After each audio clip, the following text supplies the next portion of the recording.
के खिलाफ लगातार टिप्पणी करना इतना भारी पड़ा कि सुबह जैसे ही टीवी चैनलों पर ब्रेकिंग फ्लैश हुई, लोगों को सुप्रीम कोर्ट के खिलाफ उनकी टिप्पणी याद आने लगी। मन में सवाल उठने लगा कि क्या सुप्रीम कोर्ट से उलझने के कारण कानून मंत्री हटाए गए? क्या यह डिमोशन है? नमस्कार दोस्तों, मैं हूं मानसी कश्यप आपके साथ। आप देख रहे हैं जनता की आवाज। दोस्तों, अचानक राष्ट्रपति भवन से मोदी सरकार ने बड़े फेरबदल का आदेश देकर किरेन रिजिजू को कानून मंत्रालय के पद से हटा दिया और राजस्थान के बड़े दलित नेता और कई मंत्रालय संभाल चुके अर्जुन राम मेघवाल को कानून मंत्रालय की जिम्मेदारी सौंप दी। दरअसल दोस्तों, प्रधानमंत्री नरेंद्र मोदी की सलाह पर राष्ट्रपति द्रौपदी मुर्मू ने मंत्रिमंडल में बदलाव को मंजूरी दे दी है और रिजिजू को कानून मंत्रालय के पद से हटाकर पृथ्वी विज्ञान मंत्रालय का प्रभार दिया गया है, जिसके बाद से कई लोगों के मन में यह सवाल उठ रहा होगा कि अचानक से ये फेरबदल क्यों। तो आपको बता दें कि किरेन रिजिजू को कानून मंत्रालय के पद से हटाने के कई कारण हो सकते हैं।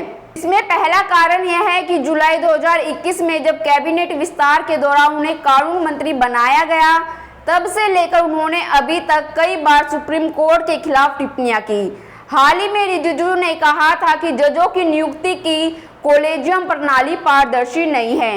न्यायपालिका सरकार की बातें जब मीडिया में आती है तो रिजिजू सफाई भी देते हैं। लोकतंत्र में मतभेद अनिवार्य है। उन्होंने कहा था कि सरकार और न्यायपालिका के बीच मतभेदों को टकराव नहीं माना जा सकता, जिसके बाद रिजिजू ने जजों की नियुक्ति के लिए कोलेजियम प्रणाली की खुलकर आलोचना की और कहा कि इसे संविधान से अलग कर देना चाहिए।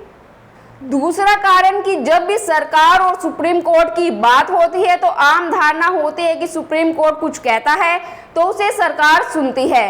पलटवार जवाब देने या कहे कि खुलकर कुछ भी बोलने से बचा जाता रहा है। लेकिन हाल के महीनों में मोदी सरकार के मंत्री रिजिजू जिस तरह से सुप्रीम कोर्ट पर टिप्पणी कर रहे थे, उसने शायद सरकार को असहज कर दिया। हालत ऐसे बन गई कि सर्वोच्च न्यायालय में याचिका दाखिल कर केंद्रीय मंत्री किरेन रिजिजू द्वारा कोलेजियम सिस्टम के खिलाफ की गई टिप्पणी पर कार्रवाई की मांग की जाने लगी। दोस्तों, तीसरा कारण यह भी हो सकता है कि 2024 में लोकसभा चुनाव है, इसलिए सरकार का पूरा ध्यान 2024 के लोकसभा चुनाव पर लगा हो सकता है और वह अभी किसी अन्य मुद्दे पर बात नहीं करना चाहती है। तो सुप्रीम कोर्ट को लेकर मोदी सरकार के ट्रैक रिकॉर्ड को देखें तो यह कारण केवल बहाना लगता है।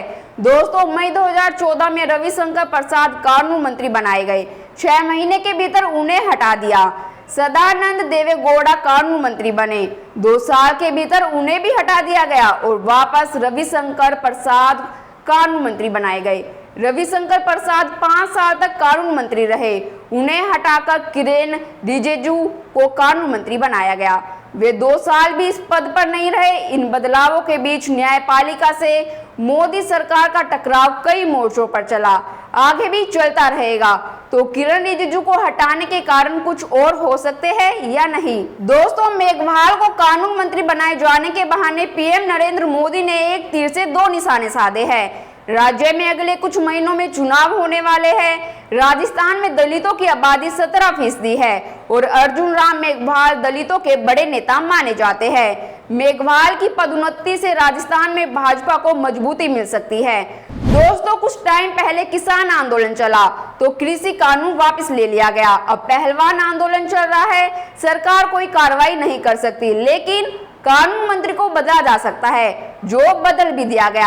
आपकी इस पर क्या राय है, हमें कमेंट कर जरूर बताएं और बाकी खबरों के लिए देखते रहिए जनता की आवाज। जनता की आवाज यूट्यूब चैनल को सब्सक्राइब करें, साथ ही बेल आइकन जरूर दबाएं।